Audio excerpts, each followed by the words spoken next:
হাতের কাজ শেষ করে কম্পিউটার থেকে চোখ সরিয়ে আশেপাশের ডেস্কগুলোতে চোখ বুলিয়ে দেখলাম আমার মতো দুই একজন ছাড়া বাকি সবাই টিফিন করতে চলে গেছে।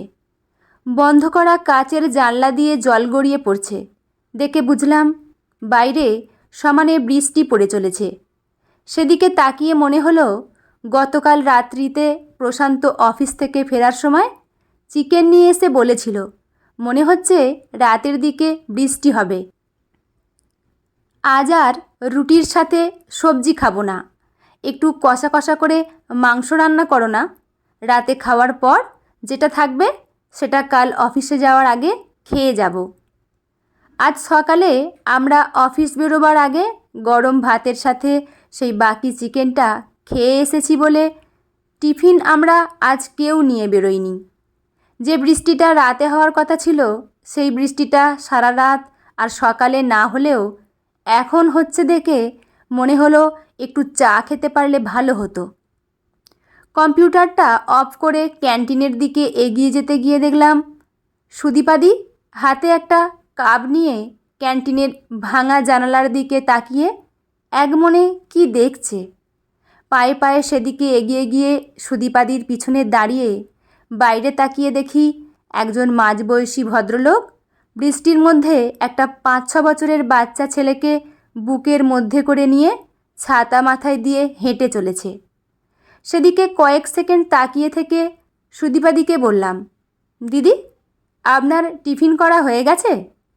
সুদীপাদি জানলার দিকে থেকে দৃষ্টিটা ঘুরিয়ে আমার দিকে ফিরে বললেন, এই তো টিফিন করে এসে চা খাচ্ছি বলেই বললেন। তুমি কাজে ব্যস্ত ছিলে বলে তোমাকে ডাকিনি। হেসে বললাম, ঠিক করেছেন, আপনি ডাকলেও উঠতে পারতাম না, কারণ অফিস আসতেই বস একটা কাজ ধরিয়ে দিয়ে বলেছিলেন কাজটা শেষ করে রিপোর্টটা পাঠিয়ে দিতে। সেই কাজটা নিয়েই ব্যস্ত ছিলাম বলে বললাম, আপনার প্রজেক্টের কাজটা কত দূর এগুলো? সুদীপাদি চায়ের কাপে চুমুক দিয়ে বললেন, সবে তো 12 দিন হলো। উত্তরবঙ্গ থেকে ট্রান্সফার হয়ে এখানে এসে দায়িত্ব নিয়েছি। মনে হচ্ছে এখনও দিন 15 লাগবে। ঠিক আছে, আপনি চা খান। আমি চা খেয়ে টেবিলে যাচ্ছি বলে ওয়াশরুমের মধ্যে গিয়ে ঢুকলাম। আমি প্রীতি, একটা মাল্টিন্যাশনাল কোম্পানিতে চাকরি করি। আমার স্বামী প্রশান্ত একটা সরকারি অফিসে চাকরি করে। দেখাশোনা করে বিয়েটা আমাদের বছর দেড়েক আগে হয়েছে। বিয়ের 1 মাসের মাথায় প্রশান্ত যখন বাচ্চার কথা বলল তখন তাকে পরিষ্কার বলে দিয়েছিলাম 2-2.5 বছরের আগে আমি কনসিভ করতে চাই না। আমার কথা শুনে প্রশান্ত সেদিন অসন্তুষ্ট হলেও বাচ্চা নিয়ে আর কথা বলেনি।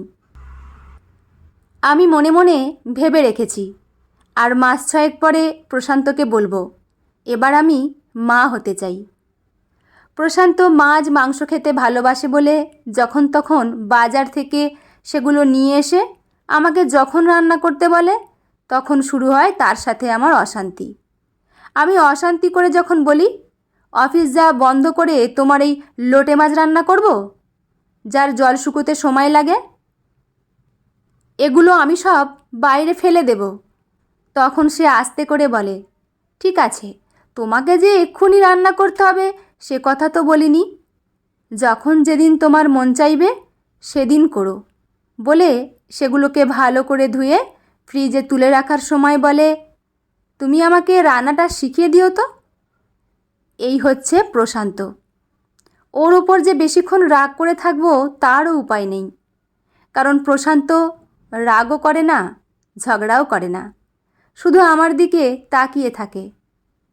7 দিন পর আজও প্রশান্ত সকালে বাজার থেকে ছোট ছোট ট্যাংরা মাছ কিনে এনে বলেছিল এগুলো একটু ঝালঝাল করে রান্না করবে।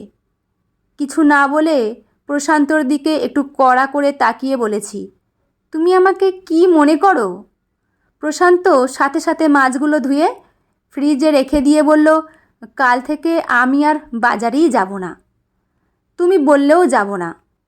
আমি রাগের মাথায় বলেছি, তুমি রোজ বাজারে যেও, তবে আমি তোমার রান্না করার জন্য থাকবো না, বাপের বাড়ি চলে যাব। প্রশান্ত সে কথা আর কোনো উত্তর না দিয়ে জামা প্যান্ট পরে ব্যাগটা কাঁধে নিয়ে অফিস চলে গেল। সেই মুহূর্তে মাথাটা গরম হয়ে গিয়েছিল বলে বলে ফেলেছিলাম, আমিও অফিস থেকে বাপের বাড়ি চলে যাব, থেকো তুমি তোমার সংসার নিয়ে। আজ অফিসে এসে মন খারাপ করে বসে আছি দেখে সুদীপাদি আমার পাশে এসে বসে বললেন, মনে হচ্ছে তোমার মন মেজাজ ভালো নেই, বস কিছু বলেছে নাকি? মাথা নাড়িয়ে না বলে বললাম, অফিসের বস কিছু না বললেও বাড়ির বসের অত্যাচারের ঠেলায় আমি আর পারি না। সুদীপাদি জিজ্ঞাসা করলেন, কেন, কি হয়েছে? বললাম, প্রশান্ত মানে আপনার ভাই খেতে ভালোবাসে বলে বাজার থেকে তার পছন্দের মাছ নিয়ে এসে বলবে রান্না করে দিতে। সকালের দিকে অফিস বেরোবার তাড়া থাকে, তখন ওইসব রান্না করা সম্ভব? করতে পারবো না, বাপের বাড়ি চলে যাব বলেছি, তাই সে না খেয়ে অফিস চলে গেছে।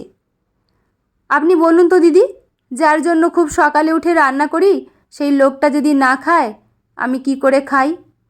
তাই আমিও না খেয়ে চলে এসেছি, ভেবেছি কদিন বাপের বাড়ি গিয়ে থাকব। সুদীপাদি সঙ্গে সঙ্গে বলে উঠলেন, না না প্রীতি, এই ভুলটা করো না। স্বামীর সাথে ছোট ছোট কারণে ভুলভ্রান্তি বা মনোমালিন্য হলে কথায় কথায় বাপের বাড়ি চলে যাওয়া রোগটা ভালো না, বলে সুদীপাদি উঠে চলে গেলেন। আমি হঠাৎ সুদীপাদিকে এইভাবে রিয়্যাক্ট করতে দেখে কিছু বুঝতে পারলাম না। তবে অফিসে বেশ কিছুদিন ধরে একটা কানাঘুষো শুনছি, সুদীপাদি নাকি সিঙ্গেল মাদার। 1 ঘন্টা পর টিফিনের সময় সুদীপাদি এসে বললেন, বাড়ি থেকে কিছু খেয়ে আসুনি যখন, চলো দুজনে একসাথে লাঞ্চ করি। এমনিতেই মনের অবস্থা ভালো ছিল না বলে সুদীপাদিকে বললাম, প্রশান্ত না খেয়ে গেছে বলে আমারও খেতে ইচ্ছে করছে না।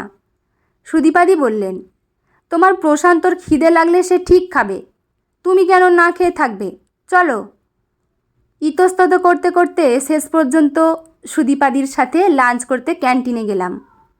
খেতে খেতে সুদীপাদি বললেন, অফিসে অনেকেই আমাকে সিঙ্গেল মাদার বলে নানা রকম কথা বলে, কই তুমি তো এ ব্যাপারে কোনোদিন কিছু জিজ্ঞাসা করনি? মুখের খাবার শেষ করে নিয়ে বললাম, বিষয়টা আমার কাছে খুব সেনসিটিভ মনে হয়েছে বলে আমি কিছু জিজ্ঞাসা করিনি।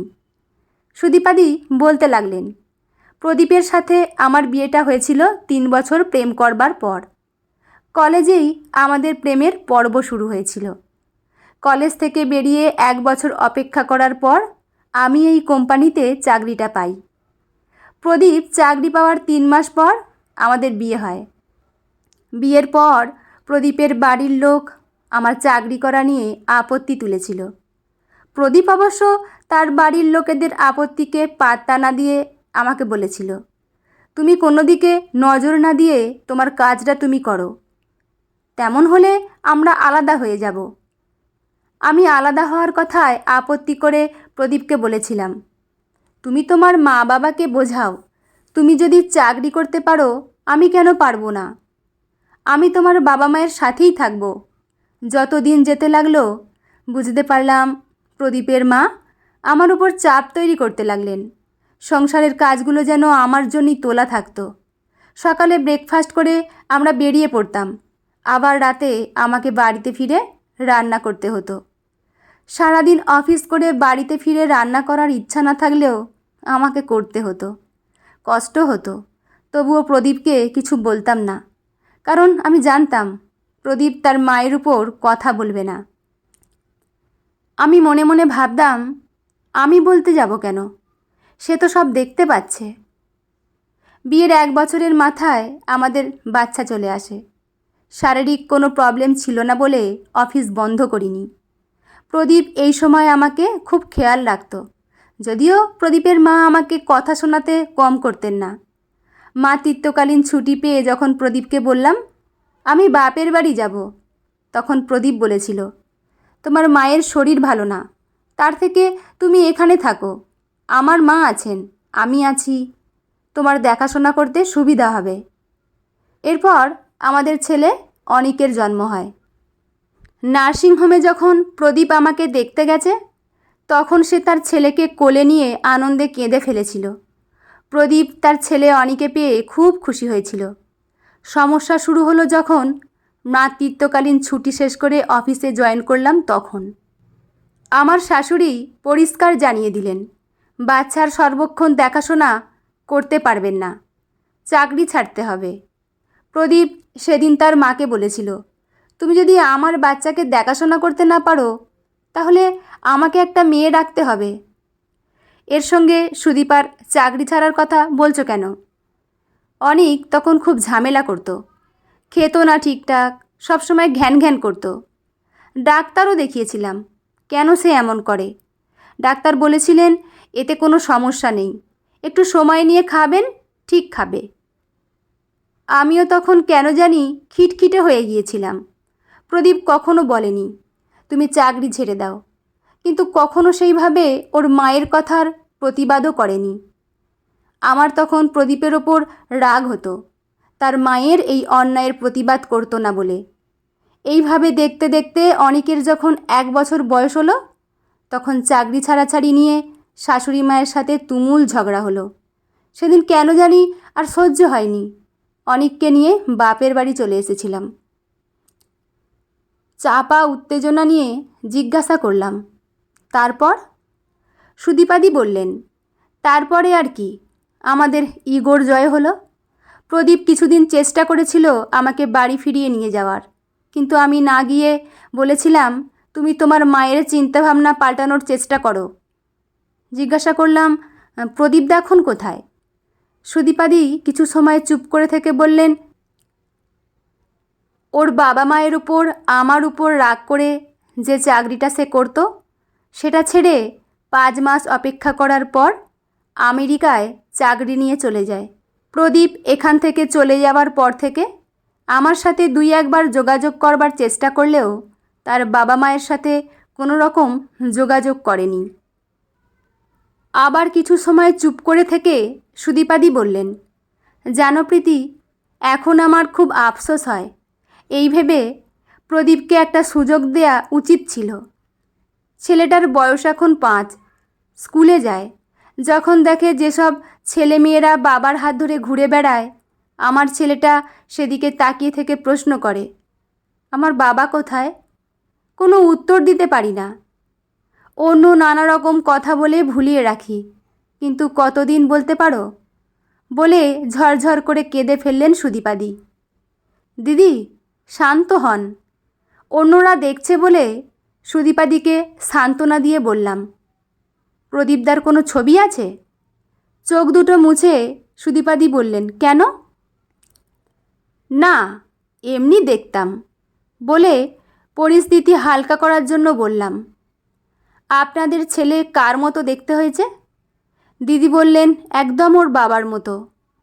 বললাম, আমেরিকায় প্রদীপদা কোথায় থাকে ঠিকানা জানেন?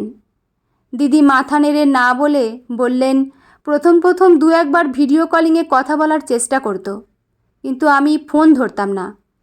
বললাম, আপনি তো একদিন ফোন করতে পারেন। দিদি বললেন, না গো, পারি না, কারণ ইগো সামনে এসে দাঁড়ায়। বললাম, দাদার ফোন নাম্বারটা আমাকে দিন তো দেখি। দিদি বললেন, কেন, তুমি কি করবে? বললাম, কথা বলবো। কি কথা বলবে বলে দিদি আমার মুখের দিকে তাকিয়ে থাকলে বললাম, এমনি সে কেমন আছে সেই খোঁজখবর নেব। দিদি দিতে চাইছিলেন না, কিন্তু আমি বারবার বলাতে ফোন নম্বরটা আমাকে দিয়ে উঠে গেলেন। 10 দিন পরের ঘটনা। সন্ধ্যের একটু আগে সুদীপাদির ডেস্কের সামনে একজন সুদর্শন ভদ্রলোক এসে দাঁড়ালে সুদীপাদি তাকে দেখে হতভম্ব হয়ে তাকিয়ে আছেন। আমি আমার ডেস্কে বসে সেদিকে তাকিয়ে মুখ টিপে হাসছি। যেদিন সুদীপাদির কাছ থেকে নাম্বারটা নিয়েছিলাম সেই দিনই প্রদীপদাকে ফোন করে সুদীপাদি এবং তার ছেলে অনিকের কথা বলেছিলাম। উনি হয়তো এরকম একটা খবরের জন্য অপেক্ষা করছিল। সেদিন ফোনটা করে বুঝেছিলাম প্রদীপদা মানুষটাও খুব কষ্ট পাচ্ছিলেন, এদিকে সুদীপাদিও মানসিক যন্ত্রণায় দগ্ধ হচ্ছিলেন। ওদের দিকে তাকিয়ে মনে হলো আজ হয়তো তাদের ইগো এবং মান অভিমানের পালার অবসান হলো। হঠাৎ আমার ফোনটা বেজে উঠল। তাকিয়ে দেখলাম প্রশান্ত ফোন করছে। ফোনটা ওকে করতেই প্রশান্ত বলতে লাগলো, অফিস থেকে ফেরার সময় 4টে বড় কাঁকড়া নিয়ে এসেছি, 1000 টাকা করে কিলো। তুমি বাড়ি এসে কি রান্না করতে পারবে? এই অসময়ে কাঁকড়ার কথা শুনে যতটা সম্ভব গলার স্বরটা চেপে প্রায় চিৎকার করে বলে উঠলাম, এখন কাঁকড়া? কি পেয়েছো তুমি আমাকে? তুমি যদি এইভাবে আমার ওপর অত্যাচার করো তাহলে কিন্তু আমি সত্যিই বাপের বাড়ি চলে যাব। বলে ফোনটা রেখে কিছু সময় কম্পিউটারটার দিকে তাকিয়ে নিজের মনে হেসে একটা পাগল বলে কম্পিউটারটা বন্ধ করে সুদীপাদির ডেস্কের দিকে তাকিয়ে দেখি তারা কেউ নেই। মনটা খুশিতে ভরে উঠল। আমিও অফিস থেকে বাড়ির উদ্দেশ্যে বেরোলাম, বাড়িতে গিয়ে প্রশান্তর আনা কাঁকড়াগুলো রান্না করব বলে। বন্ধুরা, গল্পটি এখানেই সমাপ্ত। গল্পটি আপনাদের কেমন লাগলো অবশ্যই কমেন্ট করে জানাবেন। লেখা সুপ্রিয় ভট্টাচার্য, পাঠে আমি রিমি। দেখা হচ্ছে পরের কোনো গল্প নিয়ে। ভালো থাকবেন সবাই। ধন্যবাদ।